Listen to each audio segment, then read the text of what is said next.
Got My Mind Set On You en you're George Harrison.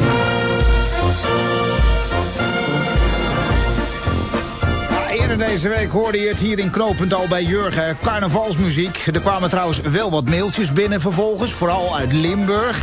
Want we moeten de traditionele vastelovendliedjes niet over één kam scheren met de Brabantse en Hollandse carnavalsknijters.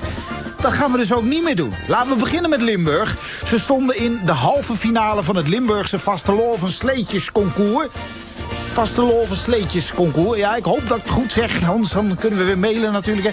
De Geleerde met Land van Vasteloven en geluk. Dit is het land van Vasteloven, het land van het geluk.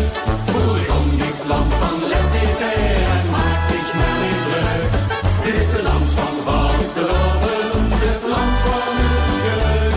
Het land vol alle luno, 3 dag lachen aan het geluk. Volgens kenners is een echt vastelovensleedje een polka zoals deze van Mishmash uit Geleen. Kom maar naar binnen. Kom maar naar binnen, zak de hand, ik het de hinde.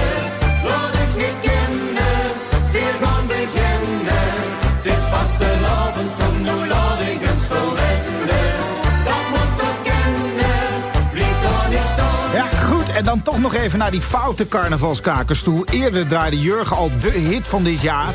Lamme Frans met alles in één. Maar goed, er is nog meer natuurlijk. Uit Zeeland bijvoorbeeld. Je zal het niet onmiddellijk associëren met carnaval. Zeeuwse Peter. Die maakte een nummer over de ontpoldering van de Hedwigepolder. Me pompen bier in de polder.